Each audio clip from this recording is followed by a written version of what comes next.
उपस्थित सभी लोगों को सादर प्रणाम। मेरा नाम नंद कुमार मिश्रा है और मैं संदेश college of arts commerce and science Vikhroli से हूँ। पुलिस रेसिंग डे इस निमित्त आयोजित इस वक्तृत्व स्पर्धा में उपस्थित निर्णायकगण, विद्यार्थीगण और आदरणीय, इस वक्तृत्व स्पर्धा का विषय है कि कानूनों के साथ साथ समाज में क्या बदलाव किए जाएं जिससे महिला सशक्तिकरण हो। अभी आप सभी ने जो सुना प्रियंका रेड्डी के बारे में, निर्भया के बारे में, और आप सभी इन बातों से अवगत भी थे। मेरे सहपाठी ने बहुत सही प्रस्तुत किया कि इसमें समाज का दोष था। समाज समाज समाज, इसी समाज को तो सुधारना है।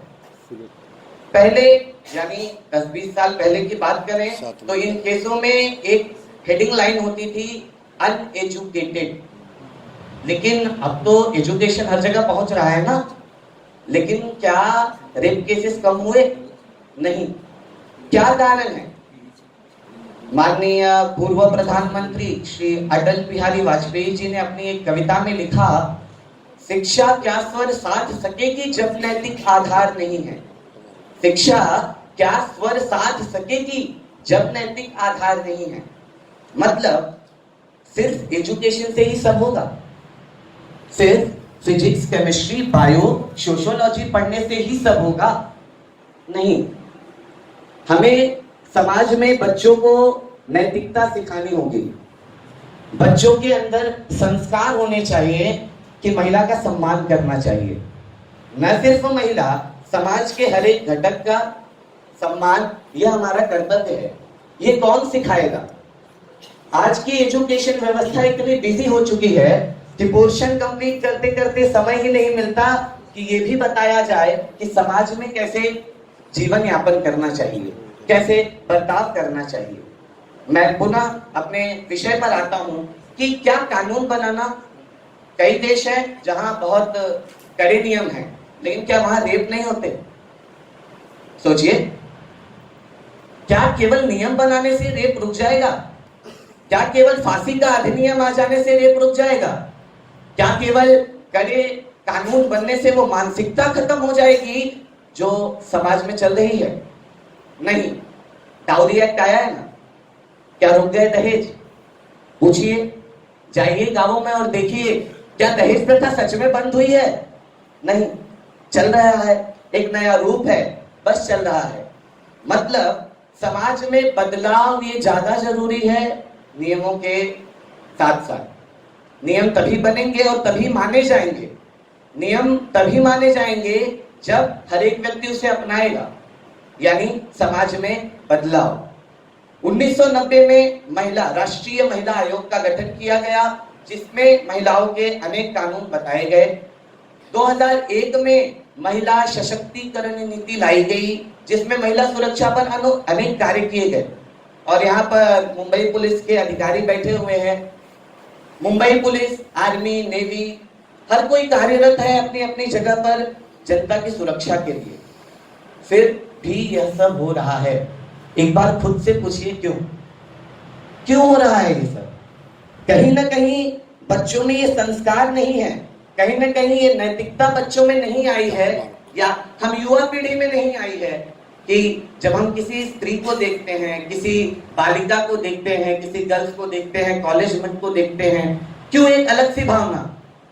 मानता हूं आप साइंस विद्यार्थी जानते होंगे, कई प्रकार के हार्मोन्स की वजह से एक अट्रैक्शन आता है बच्चों में, लेकिन क्या उस पर शासन नहीं हो सकता?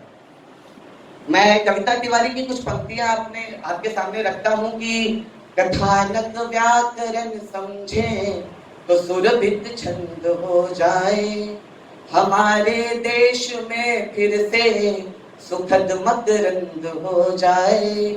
मेरे मालिक मेरे दाता मैं तुझसे मांगता इतना, युवा पीढ़ी संभल करके विवेकानंद हो जाए, युवा पीढ़ी संभल करके विवेकानंद हो जाए।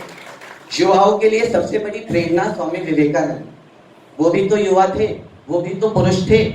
डॉक्टर एपीजे अब्दुल कलाम, जिन्होंने सपना देखा 2020 तक भारत को विकसित बनाने का, वो भी पुरुष थे। अनेक पुरुष कार्यरत हैं, सब तो रेप नहीं कर रहे हैं। अर्थात समाज को बदलना यानी मानसिकता को बदलना है। आज पुलिस रेजिंग डे के निमित्त यह कार्यक्रम इसी की तरफ एक पहल है। हम विद्यार्थी ही वो कड़ी हैं जो समाज और पुलिस को जोड़ सकते हैं। जी हाँ, कभी आपने किसी विक्टिम से पूछा है, जो आई विक्टिम हो किसी केस का, सर आपने गवाही क्यों नहीं दी? अरे यार कौन फंसे? आरोपी से ज्यादा गवाह को पुलिस स्टेशन जाना पड़ता है, फिर सिक्योरिटी नहीं, कल को कुछ हो गया, फैमिली का प्रेशर अलग। अरे क्यों गवाही देने गया? किसने बोला था तुझे? बड़ी समाज सेवा कर रहा है, क्यों? कहीं ना कहीं एक गैप है ना पुलिस और जनता के बीच में, और इस गैप को दूर करने के लिए एक ही कड़ी है। हम विद्यार्थी, हम युवा, हम चाह ले तो देश को विकास की तरफ ले सकते हैं। डॉक्टर कुमार विश्वास ने अपने एक सेशन में कहा कि युवा का उल्टा कीजिए, वायु होता है, वायु जिसकी वेग को रोकना असंभव, कैद नहीं कर सकते। बलून में भी करेंगे तो कुछ देर बाद निकल जाएगी। तो ऐसे हम युवा हैं और ये मौका मिला हमें इस पुलिस रेजिंग डे के निमित्त इस विषय पर सोचने का। मैं आप सबसे एक ही आशा करता हूं, यहाँ से जाने के बाद हर एक विद्यार्थी को, हर एक सहयोगी को इस विषय पर उसके साथ चर्चा कीजिए, समझाइए, और निश्चित रूप से बदलाव आएगा। हम बदलेंगे, समाज बदलेगा, समाज बदलेगा तो मानसिकता बदलेगी, संस्कार बदलेंगे, भारत बदलेगा और विश्व बदलेगा। एक बार फिर से दिखाइए कि भारत विश्व गुरु क्यों कहा जाता है। जिनके साथ रेप केस हुए उनकी कोई गलती नहीं थी, मेरे सहपाठी ने बताया, लेकिन जिन्होंने किए वो अभी तक बाहर है। क्यों? है ना नियम, कानून है, कार्य कर रहा है, लेकिन कोई सहायता नहीं मिलती जनता से। क्यों? क्योंकि बच्चों को सिखाया ही नहीं जाता कि जब गलत हो ना तो जाके टोको, कुछ भी हो जाए रोको, पुलिस की सहायता करो, डरो मत। तो एक बार फिर से विषय पर आते हुए कि कानून की अपेक्षा सामाजिक जागरण आवश्यक है, आइए पुलिस के बीच की कड़ी बने और भारत को विकसित की ओर ले जाए। बहुत बहुत धन्यवाद। पुढील स्पर्धकाचं नाव